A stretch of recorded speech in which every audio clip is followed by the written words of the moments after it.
to have a situation where you manipulate a mass global vaccination program to target the population at one time. We're seeing this now with the swine flu.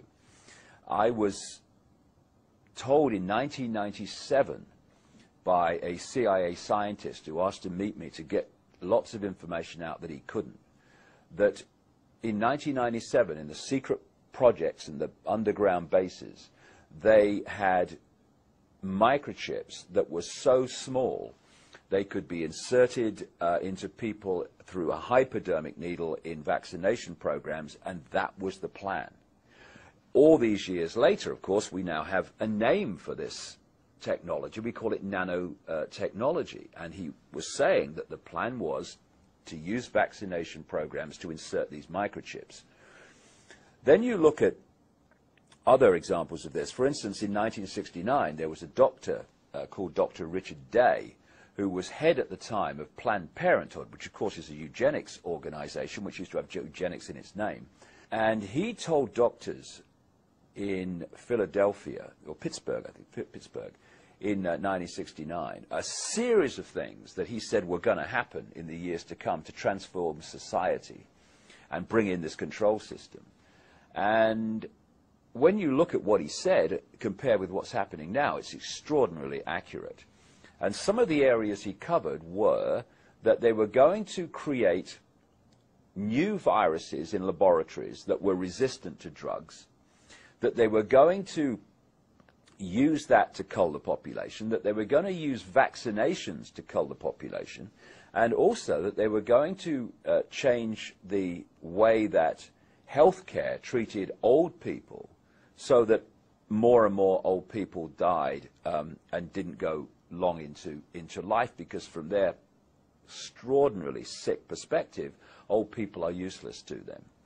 And what we're looking at now very clearly is this attempt to play that card of mass global immunization with a excuse of this manufactured virus to get access to the bodies, the body computer systems, as I would say, of almost everyone on the planet. And they're not doing that because they want to protect people from anything. Crikey, the force that's saying be vaccinated is the force that created the virus which they're saying be vaccinated against. They're doing this to get access to the global population for very, very malevolent reasons. And what people need to realize is that these families do not come from the same perspective of life and respect that we do. They see humans like cattle, nothing more than cattle, and most humans see cattle. They therefore have no empathy with the consequences for the human population of their actions. So if people say, they'd never do that, mate, no, no, you'd never do that. They do it all the time. There are two classic techniques of mass mind manipulation and emotional manipulation.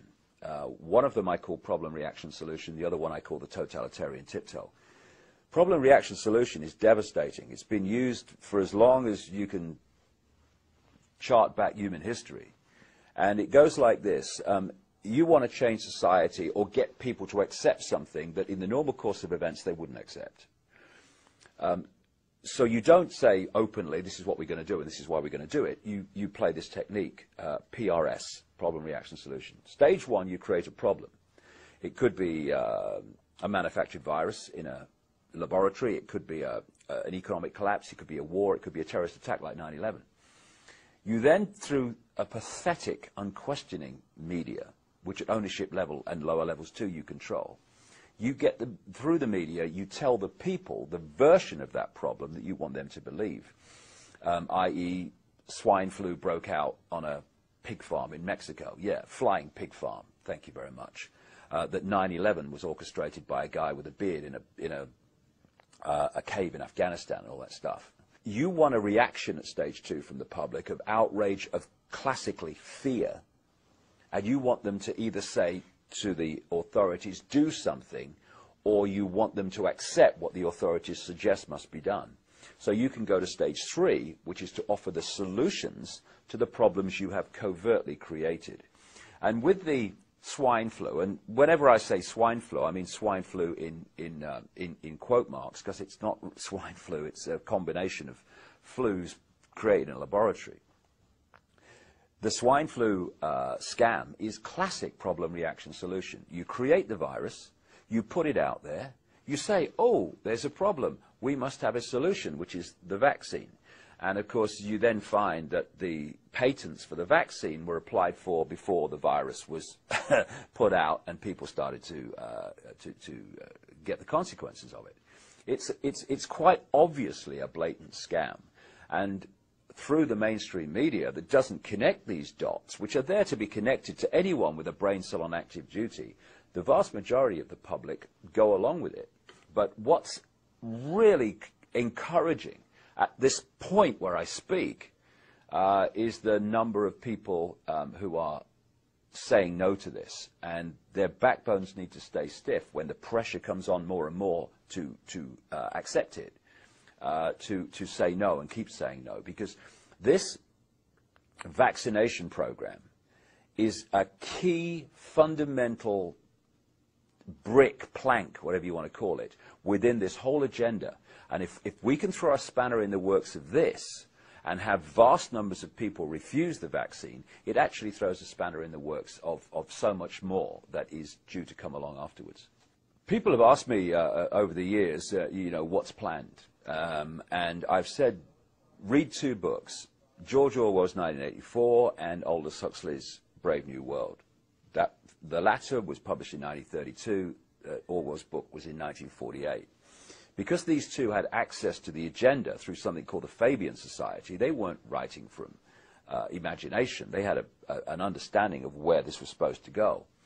And in Brave New World, you have Aldous Huxley describing a society in which children are disconnected from their parents, where they're bred in laboratories, and where drugs are used to get the children to, and as they become adults, the whole population, to love their servitude and not rebel against it. And we are now seeing quite blatantly the movement to remove children from their parents.